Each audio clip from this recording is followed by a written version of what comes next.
Melanie Dyer has had Golden Guitar nominations and won an APRA Professional Development Award for her irresistible country pop songs that have millions of streams and have won her fans around the country. She's about to set out on an East Coast tour in support of her single Had to Be There, and we're going to talk about that and her co-writing. I always love to talk about Melanie's writing because she's a fabulous writer. Hello, Melanie. Hi, Sophie. How you going? I'm very well, thank you. And I'm going to launch straight into the single Had to Be There, which is the name of the tour as well. Was there a particular experience you were thinking of when you came up with the concept of Had to Be There? Well, too many to recount a specific one, but I just find that it's so funny. I can write songs and I'm a great storyteller in through song, but when I'm trying to actually just explain a moment to a friend or just recount something funny that's happened, it's usually a funny story. I find myself just forgetting or not being able to explain it properly. So I just had this, you know, you had to be there like moment over and over again. So I don't think it's a specific one. It's been a really great title to actually name the tour, and we're creating all these had to be there moments in a different way because it's about getting together and creating memories together. So that's been really cool. But no, it kind of just stemmed from me not being able to explain a funny story and me being like, you had to be there. And then it just evolved into like more of a, I guess kind of a relationship in the song, but it's kind of able to be kind of fleshed out in different ways to different people, for there had to be their moments. It's interesting that you said you can recount those stories in songs, but then when you're trying to talk about them to other people, it's not the same flow, I guess, which makes me wonder about the pathways in your brain that open up when you start writing a song. It's almost like a channel opens. Totally. And that maybe, I was just put here on earth to be able to tell stories through songs, and I'm just a hopeless, storyteller. Like I'd be a terrible, poet to get up on stage and recite, something, but when it's musical and it's melodies and I'm working it into structure and something that's, that rhymes and it has cool phrasing or whatever. That's how I connect with stories and how to kind of bring lyrics to life. But yeah, hopeless storyteller in person.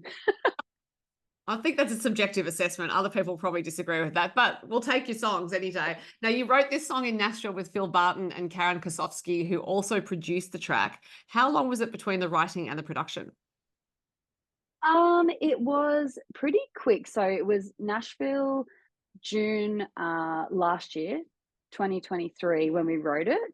And I was, the thing that happens in Nashville, you get sort of influenced and inspired by different things going on. And it's such a musical place. So this idea was living in my phone notes, and I got with Phil and Karen in the studio, and we kind of brought it to life really quickly within a few hours. Most of that time was spent with me trying to get the whistle on the demo right towards the end of it. And then we released it on May 4, so 2024. So it was almost a year later that we released it. So it was a bit of a process to get it all, recorded and released, I guess, at the right time. Mm-hmm. Also interesting that you talk about getting the whistle right on the demo, which speaks a lot to your work methods, I think, because it's a demo. You could have just thought, oh, just chuck on a whistle and we'll fix it later when I record it. But obviously you wanted to make sure you had the right whistle. It is never just a demo. So I know Karen. So I've worked with Karen a bunch. We did Memphis T-shirt, Honeymoonin', Glass Houses, a whole bunch of songs together, and Had to Be There. And a thing I'll let you in on, every single one of those tracks are the demo vocals. So we have never re-recorded the demo. The final product is what we did on the day. So because partly she's amazing and she just has this ability to draw out my best performance, and I just don't ever want to try and recreate the magic of it, because why bother? If it's in the moment, it feels right, then that best serves the song. And then also it's just, it's time and budgets and everything. So we're like, look, this is the moment captured. So yeah, I really went to town on the whistling on that demo, because I was like, if my whistle is going to be on this song, it has to be as best as I can do it. So that suggests that you're doing that writing, and then because you're recording the demo, obviously to document what you've done in the writing, you're primed to basically do the vocal at that point. So that's actually quite a high pressure environment, I would think. It's like writing, I'm just getting familiar with this song. Now I'm going to record it, the vocal for it. It's kind of crazy. And it's not always best. Sometimes you really need to live with a song and melodies change and you might not like a word or whatever and you'll change things. But for whatever reason, it's worked really well the way that we've done it all this time. And I think that in some ways it takes away the pressure because if you've lived with a song, a demo for ages, and then you go to re-record it and you've paid money, you're in the studio, it all has to be perfect in this couple hours or whatever the session, you place all this pressure on yourself to make that, the best because it's going to be out there forever. But strangely enough, when you do the demo vocals, even with that in the back of my mind that it could live forever, I feel like there is a magic of we just wrote this song and it feels special. So it's kind of bottled in that moment. Hmm. Love it. I love all the process stuff. That's why I'm asking the questions. Whenever you go to Nashville to write, I imagine you try to make the most of your time. So I'm guessing that on that same trip, you probably wrote some other songs. I did, and one of them, I'll let you know, is coming out very soon, and so it was written last year in June, and I just recorded it wasn't one that I did demo vocals on, we recorded it again, with a different producer and brought it to life when I was in Nashville just this June gone by, so it's been a whole year, and yeah, that one's coming out very soon, which you'll hear about over the next week or two, and then a bunch more that I'm planning on putting on an album that I'm going to begin working on very soon for next year as well. Well, that is very good news for those of us who love your last album, which was released in 2022. So, a 2025 album is high time, Melanie. Now you did, you did have to Crazy. be there at CMC Rocks earlier this year. I'm guessing it had a great reception. It did, and the audience, bless them, I got them to try and whistle along. Most people I've realized can't whistle. I'm not saying I'm a master whistler at all by any means, but I can whistle, and I didn't realize that people can't. So it's quite funny when I say, we're gonna whistle along together. I'm gonna teach you a part, and people are just like blowing air into the abyss and trying for the life of them to whistle. So it's pretty funny. And my band, actually, they're the ones that really gave me the belief in this song. I always loved it, but when we performed it live for the first time, they all came off stage and said that was our favorite song to perform. So it just felt really, yeah, like really connected. It really works live. It's got this fun energy to it that's kind of like undeniable. You just kind of move, it's not like a whoa, but it's got this groove to it. Yeah, there's a real buoyancy to it, which I imagine does very well live for people. And the whistling thing is interesting. I wonder if it's related to not just how good a singer you are, but how often you sing. I used to work for someone who was a session singer in Los Angeles years before he was working at this place, and he was the most extraordinary whistler. Like, just it sounded like a nightingale going through the. Wow. And so you talking about whistling as well, you both professional singers. I'm now thinking maybe there's a correlation there. Hard to Maybe, prove. yeah. Maybe it is like singers can whistle. Maybe, yeah, it's something to do with, your technique or something like that. But yeah, it's always been something I've just done without thinking, whistling along to things. But yeah, maybe it's not as common as I thought. Maybe I'll test people out now, see Yeah. if there's a theory to be proved. Now, you have released a few singles since your album Between You and Me was released in 2022, as I mentioned. And just as there's a range of styles and moods on that album, there has been in these singles as well. So I'm wondering, given that you've released a couple of albums now, you've released quite a few singles, you probably have quite a sense of who your audience is. Do you feel like you're giving them what they need? Because I often think great artists know to give the audience what they need, not just what they want. And so in charting your releases, I'm thinking I get a sense that maybe you're delivering what you think people need at a particular point in time. Yeah, a little bit, I guess. I think it's been such a strange landscape for music in releasing just songs, like song after song. And for me, this is the first time I've not really thought about a consistency in terms of these songs that I've released over the last 12 to 18 months will go on an album. I just knew they'd exist on their own. And I guess in some ways, each one has been released at a time where I thought that kind of song would suit this moment, whether it's, you know, Honeymoon and it's very summery and blissful and it's, you know, loved up and it's kind of around Valentine's Day or whatever, that kind of works. Or if it's, you know, if it's a, you know, winter kind of time, it might be more of a ballad, or it's time to do a collaboration. You know, there Mm. is a bit of that kind of structure to it, but I think that my audience and my fan base is still really growing, and I'm still learning who my audience is. But I think that they're all very the fans that I do have are very willing to mix it up. They kind of don't know what's going to come from me, but they're on board, which is really cool, and I'm yeah really thankful for that.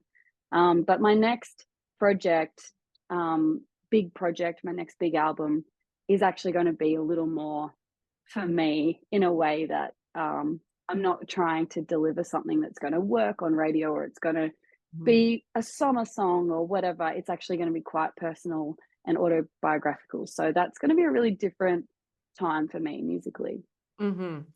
But I guess, also what you've reported about the audience going with what you've released is that at a certain point they learn to trust you, because if the songs that are coming out are of a certain quality and they know you're being authentic in delivering the stories to them, then they will go with you. And I'm thinking of Fences now as a single that you've released, I think last year. And it's a lovely song about needing freedom, about not wanting to be fenced in. And I imagine, given the musical path you've taken, it's autobiographical, and it's slower than some of your other songs, but does fit with what we know of you from the albums as well. So, is it autobiographical? There we go. Yeah, thank you. Yeah, I think there is, as much as I, you know, may not have planned the songs to be on an album, like they are, there is still a through line, I think, with my music, and that's, you know, that I am writing about my experiences and what I'm going through, and there's this, I guess, consistency in my melodic choices or phrasing or whatever it may be, whether it is a ballad or, you know, a fun song or something like Dust, which is quite rocky for me.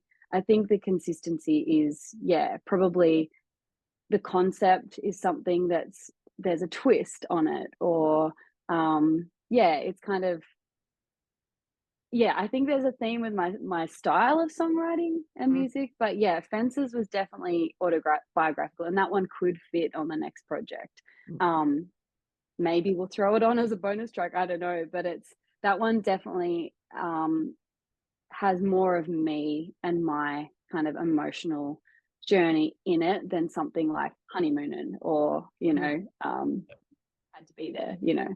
yeah. Having said that, a song for that could be more of that sort of festival song, for lack of a better term, but also do think would be autobiographical in that I'm sure you have songs for that. So I'm wondering what your go-to songs are, in case, like, it could be when you're feeling sad, could be when you want to celebrate, but I'm interested in what you like.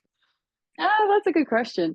I mean, I feel like I should have written it didn't really work for the song, but it's more like artist. There's an artist for that.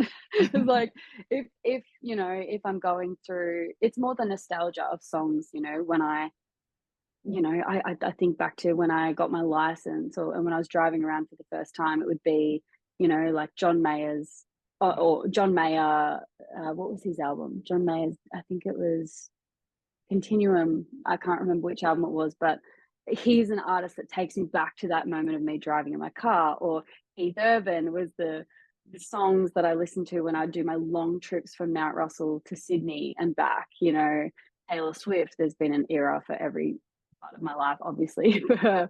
But you know, there are specific songs that take me back to singing in the car with my mum, doing Right. harmonies, and those were like Australian artists like Casey Chambers and Bella when Lynn Botel Oh, was yeah. in Bella, and Sarah Storer and Melinda Schneider, and those artists remind me of, you know, learning how to harmonize and picking up the guitar for the first time, learning country music with my mum on the end of her bed. So Right.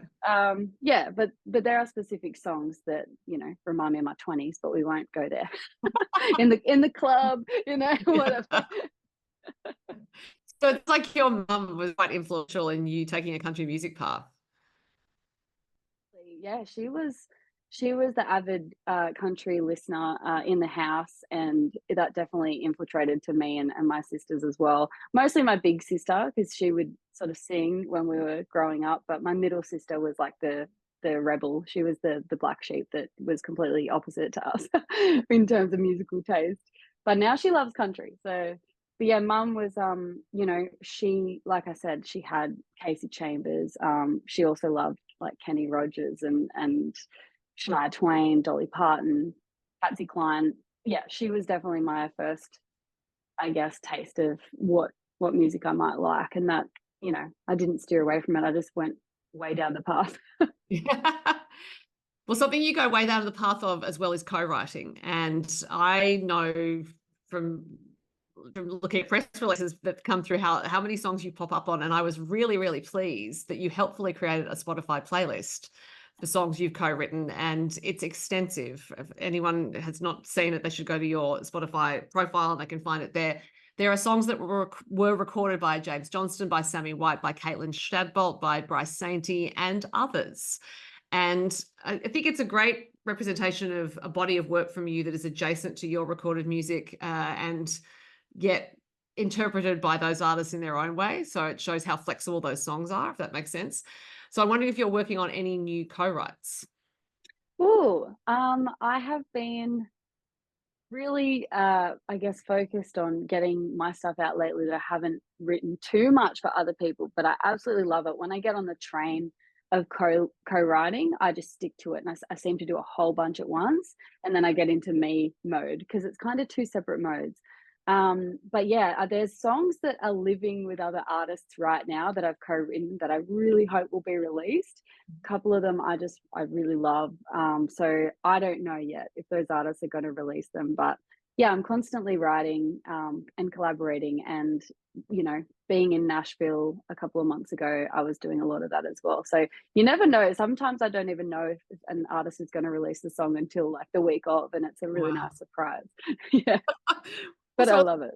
probably also a little odd, thinking, oh, hang on, that's my baby, that's out in the world. I didn't know about it. Is there any chance if those artists that you're thinking of don't record those songs that you can pluck them back and take them yourself? Well, I'm not sure if these two that I'm thinking of are male songs, so they wouldn't suit me anyway. And I love getting into the headspace of writing something that's completely not for me.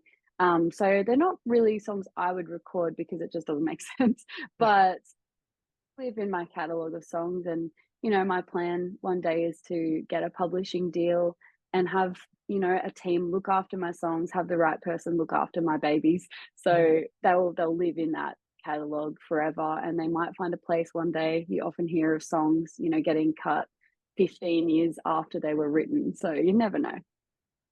And I do, as I said, I love that you put that playlist together, because for people like me who love to read liner notes, which aren't that easy to access anymore, I'm curious. I'm always curious, like, oh, what else has that person been on? And I used to love it when you could see that more easily by looking at liner notes on CDs. So I would encourage any other artists out there who do a lot of co-writing to make such a list. And I'm also wondering if for you, in putting that together, you thought, hey, that's pretty good. I got a whole lot of these songs. It's pretty cool to see. You know, I'm proud of every single one of them as well. And you know, someone like you mentioned, Sammy White. You know, we wrote more than, I think it's half her album, Mm. and you know, it's just, I'm proud of it. It's another part of what I do, and I'd happily pursue full-time songwriting as well. I love it as much as, you know, being an artist, and it's just such a cool thing to be able to get together with someone and help them shape their, you know, story or message, or just get an emotion out of them that they might not be able to say themselves, or whether it's just taking the melody somewhere completely different. But yeah, putting it together was cool. I'm not cool enough to have Spotify have made one for me yet, so I made my own, but one day you never know. Maybe they're bad at reading the liner notes themselves. It could be the reason. Maybe. One of the songs on there is Chelsea Berman's "Your Call," which is one of the most heartbreaking songs I think I've ever heard. It's also in the way she delivers it. But I was listening to that list going, oh yeah, that song just really, really gets you. So just what you were saying then about bringing something out of an artist when you're writing with them, it's quite a responsibility too, I would think. It is, yeah, and you don't know sometimes what you're gonna be getting into on the day of. You might be doing it. A lot of these are on Zoom as well because of that time that we went through. It just worked out that way, and it's hard to like really get into the depths of something that someone's going through over, on a screen. So Mm. those were really challenging times. But yeah, I think that it's great because I can avoid all my emotions and just tap into someone else's. It's awesome. A very good plan. Yes, I see. It's therapeutic for me too. Sorry, guys. Like, sorry that you're going through that, but this is therapy for me too. It's much more effective than having to book in your own sessions, I think, because you're already there, right? Yeah. Now, Absolutely. a lot of the songs that you have written for yourself are going out on tour with you. You have 11 dates, including the Gympie Muster. Which places on the tour haven't you played at before? Oh, a fair few. So I have never done headline shows down in Melbourne. I'm very excited to be going to Victoria. So Yarraville, the Mantra Studio in Yarraville, and Newgie. So the Nuge pub in Newgie. Really excited for these Melbourne shows because people comment on your Facebook and they say, "When are you gonna? Have you forgotten about us? When are you gonna come our way?" And it's expensive and you don't know if anyone's going to show up. So we're Yeah. taking the plunge and going down to Victoria. So I'm excited about that. Um, I've never played in Toowoomba. We're playing in Toowoomba on this trip as well. I think all the other places I have been to, we're returning to some of my favorites, like obviously the Beer Shed, Moonshiners, the Nunda, the Royal Hotel in Brisbane. They've always been really great, supportive venues. So we're returning to some, but adding some new places, which I'm excited about. Yeah, I saw Mantra Studio on the list. I was like, that sounds like a very interesting venue. It does, and it's quite intimate as well, which I love because we're bringing this show in a new format. So it's just going to be myself and my partner Jackson. We're doing it as a duo format, but with a twist. You think of duo acoustic, and you think it's just going to be like a guitar, a couple of guitars or whatever. But this is actually a fully fleshed out show, and it's got other elements that are layered in there, and we've built it, and it's quite a big show, even though it's able to be performed in intimate venues. Hmm. So something really different, because it's good to mix it up, and I'll obviously play some new ones that aren't released yet as well. So Yeah, it sounds like in doing it that way, it is more adaptable to the venue size because when you are traveling around, obviously, you're not going to be able to get venues that are the same size everywhere you go. So to have the two of you, also less people to fit in if it's a more intimate venue. yes, exactly, and it's hard to accommodate. The thing that I'd love to bring the band. We love doing band shows. That box will be ticked and our cup will be filled by doing the festivals in October. So a whole bunch of festivals in October will all be band shows. So it's good to kind of, bring the show into different types of formats. And yeah, it definitely is more tailored to the venues that we're playing. So given that you do play quite a lot of festival shows and you do obviously these other sorts of shows, is it a different energetic preparation for those festival shows because it's going to be usually outdoors, lots of people, rowdy perhaps? Do you need to gear up in a different way or is it just you're in the flow of performing and it's whatever comes? Yeah, it's actually completely different. So with a festival, you don't know how many people are there that know you even. Sometimes you might have some really hardcore fans at the front and some people that have dragged their friends along. They're like, you need to come see this chick or whatever. So you're kind of in that mindset of trying to, win people over or get your Mm. songs to connect for the first time with people. So that is quite an energetic output. Like it's pretty high output. And then the same with your own headline shows. You know that most people, like probably 90% of the people in the crowd have heard your music or they are already a fan or they at least have heard you on the radio or something. So you're kind of trying to then with those people connect on a deeper level. So it's kind of like festivals are sometimes like first impression or Yeah, right. in that kind of energy. And then your headline shows are like, I want people to know who I am. I want to peel back another layer at this show. So that's a different type of connection. And of course, also when your fans are there, they have their songs that they want to hear. So I imagine it's that double-edged sort of, yes, they're your fans, but then they're going to come and say, why didn't you play XYZ? I know, and this is kind of now becoming a thing for the first time for me because I've got a lot of music out there now. So we obviously can't play, well, Taylor Swift does a 3-hour show, but not everyone's gonna do that, and not everyone wants to sit through 3 hours of Melanie Dyer, maybe, I don't know. So, we've gotta cull the set, and it's like, what do we let go? You know, people want this one for because it's personal to them, or do we keep the up-tempo, you know, bangers that have done well on radio, or do we give them something that hasn't been heard, like, oh, and covers, like, do you put some covers in? Yeah, it's hard now, to we've kinda got the show to be about an hour 20, I think, something like that, but yeah, you can't do it all, because No. it just becomes a late night and venues kick you out, and then you don't have time to say hello to people after the Yeah. show. Which is a feature of Australian country music that the artists do interact afterwards, and I think it's a lovely feature of it. And there's a song that you co-wrote with Amber Lawrence called "Bring It Back," which she usually plays in her shows. It was released during the pandemic. It was a reminder about the power of live music, and I think it's still relevant. I've seen you play it live in Tamworth, and you brought Amber up to guest with you, but I'm wondering if you do still include that in your set. Oh, I don't, and Amber gives it a run because she is everywhere. She tours so much, and I love that that song is being heard out on the road so much, and it was such an important message. Loved doing that one with her, but no, I haven't done that one actually for a while. Sometimes I throw in a James Johnston song, Got It Good, you know, I've done a couple with Kaylee Bell as well, but like I said, it's just really hard to pick what to Mhm. cull or what to do because, you know, you don't know what people want. Maybe I need to put up a poll or something on my socials and be like, "What what are your favorites out of these ones?" Or Look, I think your fans will be very happy to go with whatever you've decided. And as you said, an hour 20, that is a really decent show and great set. I'm sure there'll be lots of songs in there. I'm looking forward to hearing them live. People can find the details on your website. I'll put them with this interview as well. Melanie Dyer, as always, so great to talk to you, and I look forward to seeing you down the road. you too. Thanks, Sophie.